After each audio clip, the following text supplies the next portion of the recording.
అంటారు ఈమె లైఫ్ చూస్తున్నా నేను ఆహా, మాట్లాడుతూ తెలుస్తుంది కదా అవును, వాట్ అవును. ఈస్ వాట్, ఏం చేస్తుంటావు ఏంది అని తెలుస్తుంది కదా. సో ఆమె మార్నింగ్ లేచేది 8 o'clock లేచేది, హాస్పిటల్కి వెళ్ళిపోయేది. ఆమె డ్యూటీ అయిపోగానే మళ్ళీ ఇంటికి వచ్చేది. ఇంటికి వచ్చేది. లిటరల్లీ నేను ఇట్లా 6 months చూసిన. హాస్పిటల్ ఇల్లు, హాస్పిటల్ ఇల్లు, హాస్పిటల్ ఇల్లు. ఓ ఓ రెస్టారెంట్ లేదు, ఓ బయట తిన్నీకి పోవడం లేదు, ఓ ఐస్ క్రీమ్ కొనుక్కోనికి లేదు, ఓ పాల ప్యాకెట్ పోనికి లేదు. అంటే జనరల్ ఇప్పట్లో ఎవరు ఉంటారు అట్లా? అవును. ఇల్లు పని, ఇల్లు పని. ఆమె ఆమెకు తెలివి వచ్చినప్పటి నుంచి జాబ్ చేస్తుంది. వాళ్ళ daddy MA English, okay. Teacher ఆయన. వాళ్ళ డాడీకి కొంచెం అది ఏమంటారు దాన్ని, వెరికోస్ వెయిన్స్ అని డాడీ వెరికోస్ వెయిన్స్ అని కొంచెం అది అదే కాలు నాలెడ్జ్, కొంచెం అవును. అది అయింది. అది అయ్యి పాపం ఆయన జాబ్కి వెళ్ళలేదు.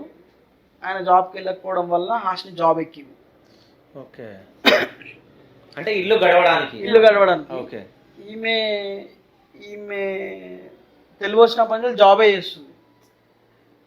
అరే ఫ్యామిలీ కోసం ఇంత కష్టపడుతుంది, ఇట్లాంటి అమ్మాయిలు ఏడున్నారు ఇప్పట్లో.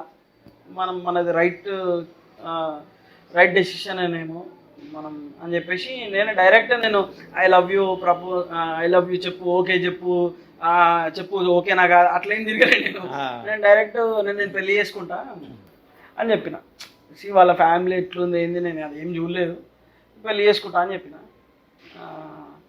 అట్లా అయితే ఆమె మీ వాళ్ళని తీసుకొచ్చి మాట్లాడు అని అంటే అప్పటిదాకా కొంచెం డౌట్ అట్లుండేది. అట్లా మనం ఎందుకు అవుతాం, శ్రవణ్ గట్లేందుకు చేస్తాడు అని చెప్పి నేను మా ఇంట్లో చెప్పిన. ఆఫ్టర్ లాంగ్ టైం చెప్పిన, 1.5-2 years చెప్పిన. చెప్తే ఫస్ట్ మా వాళ్ళు కొంచెం భయపడ్డారు, భయపడ్డారు, ఏడ్చిరు. అది కాదురా, అది కరెక్ట్ కాదు అంటే నేను చెప్పిన అమ్మాయి ఇట్లుంటుంది, అమ్మాయి బిహేవియర్ ఇట్లుంటుంది, అమ్మాయి ఇట్లుంటుంది అది అని చెప్తే ఫైనల్గా సరే చూద్దాం ఓకే అని వాళ్ళు డౌట్గానే ఉండే. ఫైన్ డే ఓకే అన్నారు. కథం వాళ్ళ ఇంటికి వెళ్ళారు, మాట్లాడిన తర్వాత ఇక మా హ్యాపీనెస్ ఉండే. అమ్మ లవ్ చేసి మనం ఇంటికి తీసుకెళ్ళాం, ఇప్పుడు పేరెంట్స్ని ఇంటికి తీసుకుపోయి మాట్లాడిపించినాం. అసలు హైలైట్ బాగుంది అనిపించింది. ఆ తర్వాత ఇక రెగ్యులర్ ఇక ఫోన్స్ అప్పుడు కొంచెం ఎక్కువ అయింది అన్నట్టు, ఇక ఎక్కువ అయిపోయింది ఇది. అయితే ఒకరోజు ఏమైంది, నేను ఇప్పుడు మన ఫీల్డ్ ఎట్లుంటుంది తెలుసు కదా అన్న.